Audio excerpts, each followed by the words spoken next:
તો મિત્રો આપણી ગુજરાત સ્ટડીઝ યુટ્યુબ ચેનલમાં ફરી એક નવા વિડીયોમાં આપનું હાર્દિક સ્વાગત કરું છું. તો મિત્રો જે ભરતીની ખાસ કરીને આપણે રાહ જોતા હતા, તો ફાઇનલી એ ભરતીની તારીખો ફોર્મ ભરવાની પ્રક્રિયા પણ શરૂ થઈ ગઈ છે. ઓકે, શું છે આગળ ભરતીની આપણે ડિટેલમાં વિગતવાર માહિતી મેળવીશું. પરંતુ તમને જણાવી દો કે સીસીની ભરતી આવી ગઈ છે, કમ્બાઇન્ડ કોમ્પિટિટિવ એક્ઝામ, જેના થ્રુ આપણે junior clerk, senior clerk, head clerk, વિવિધ જે પણ સરકારી ખાતાઓ છે એમાં આપણી પોસ્ટિંગ થતી હોય છે.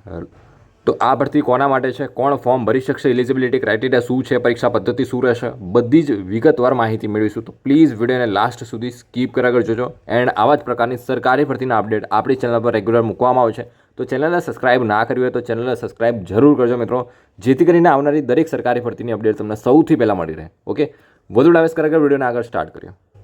હવે મિત્રો આ સ્ક્રીન ઉપર તમે જોઈ શકો કે આ જે ભરતી આવેલી છે એનું આ ઓફિશિયલ નોટિફિકેશન છે. અહીંયા વાંચી શકો છો કે જાહેરાત ક્રમાંક, રાઈટ, જાહેરાત ક્રમાંક જોઈ શકો છો વર્ષ 2024-25 માટેની વિગતવાર સૂચનાઓ છે. હવે આ જે ભરતી છે ને એમાં તમે જોઈ શકો કઈ કઈ પોસ્ટ છે. હેડ ક્લર્ક છે, સિનિયર ક્લર્ક છે, ઓફિસ આસિસ્ટન્ટ છે, કલેક્ટર કચેરીમાં ક્લર્કની વેકેન્સી છે, રાઈટ, પછી જુનિયર ક્લર્ક છે. ઓકે, તો આ બધી જ વેકેન્સી. ફોર્મ ભરવાનો ક્યારથી સ્ટાર્ટ થાય છે મિત્રો? તો 1 એપ્રિલ, ઓકે, 1 એપ્રિલથી 25 એપ્રિલ દરમિયાન ઓનલાઈન અરજી કરવાની રહેશે.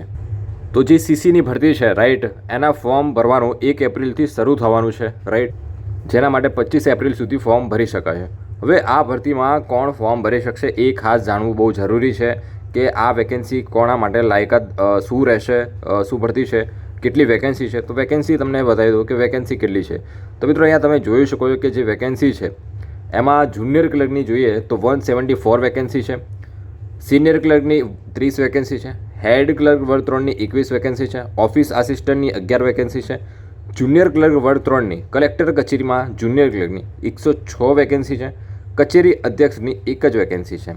એમ કરીને 343 એટલે કે 343 જેટલી જગ્યા પર ભરતીની જાહેરાત કરી છે. ઓકે, અહીંયા તમે નોટિફિકેશનમાં જિલ્લા વાઇઝ પણ તમને વેકેન્સી જોવા મળશે કે કલેક્ટર કચેરીમાં અમદાવાદમાં કેટલી વેકેન્સી છે, પછી કલેક્ટર કચેરી અમરેલી હોય, આણંદ હોય, કચ્છ હોય, ગાંધીનગર છે, કેટલી વેકેન્સી છે, બધું જ અહીંયા તમને આ નોટિફિકેશનમાં જોવા મળશે. આ નોટિફિકેશન ડાઉનલોડ કરવું હોય મિત્રો તો આપણી ટેલિગ્રામ ચેનલ છે ગુજરાત સ્ટડીઝ, એ ટેલિગ્રામ ઉપરથી ડાઉનલોડ કરી શકશો. હવે આપણે વાત કરીએ કે આમાં એલિજિબિલિટી ક્રાઇટેરિયા શું છે. તો સૌથી પહેલાં વાત કરીએ તો આપણી રાષ્ટ્રીયતા ઇન્ડિયન હોવા જોઈએ, રાઈટ, ભારતના નાગરિક હોવા જોઈએ. બીજી કન્ડિશન એ આપણી છે કે વય મર્યાદા કે ઉંમર કેટલી હોવી જોઈએ. તો ઉંમર જાહેરાત દસ્તાવેજ અરજી સ્વીકારવાની છેલ્લી તારીખના રોજ ગણવામાં આવશે, બરાબર. એટલે કે ઉમેદવારે 20 વર્ષ પૂર્ણ કરેલ હોવા જોઈશે, ઓકે, અને 45 વર્ષ પૂર્ણ કરેલ ન હોવા જોઈએ. એટલે મેક્સિમમ 45 વર્ષ સુધીના કેન્ડિડેટ પણ ફોર્મ ભરી શકે છે. આમાં વય મર્યાદામાં છૂટછાટ તમને જે પ્રમાણે મળતી હોય છે કેટેગરી પ્રમાણે એ પ્રમાણે મળશે. શૈક્ષણિક લાયકાતની વાત કરે કે શૈક્ષણિક લાયકાત શું રહેશે, તો તમે જોઈ શકો કોઈપણ યુનિવર્સિટીમાંથી તમે ગ્રેજ્યુએશન કમ્પ્લીટ કરેલું હોવું જોઈશે. ઓકે, ગ્રેજ્યુએશન તમારું પૂરું જોઈએ મિત્રો.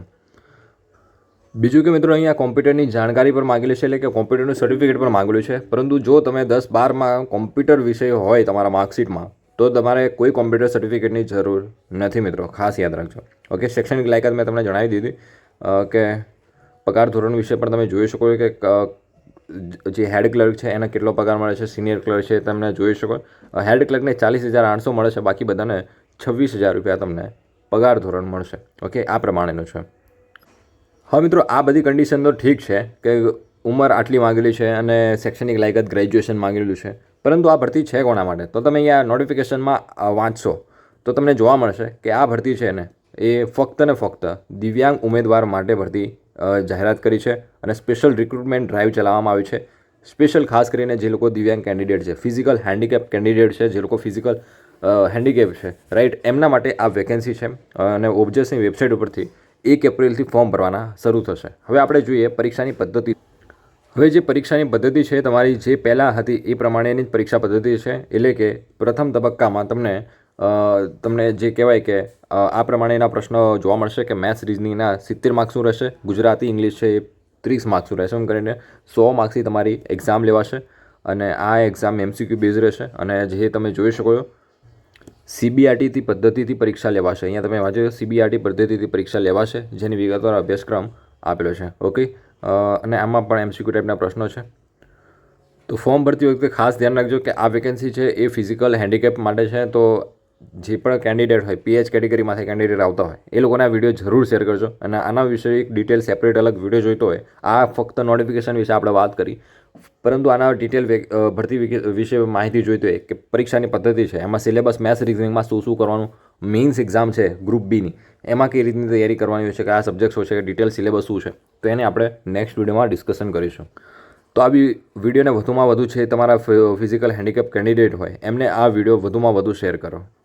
એમના માટે સરકારી નોકરી અને એ પણ સારામાં સારા ડિપાર્ટમેન્ટમાં નોકરી કરવાની બેસ્ટમાં બેસ્ટ ઉત્તમ તક છે. તો એ લોકોને જરૂર આ વિડીયો શેર કરો, જેથી કરીને લોકો ફોર્મ ભરીને તૈયારી કરી શકે અને આમાં સારી નોકરી મેળવી શકે. ઓકે, તો મળે મિત્રો નેક્સ્ટ વિડીયોમાં. આજે વિડીયો પૂરતું આટલું જ. તમને કોઈ ડાઉટ હોય, કોઈ પ્રશ્ન હોય, કોમેન્ટ સેક્શનમાં કોમેન્ટ કરીને જરૂર પૂછી શકો છો.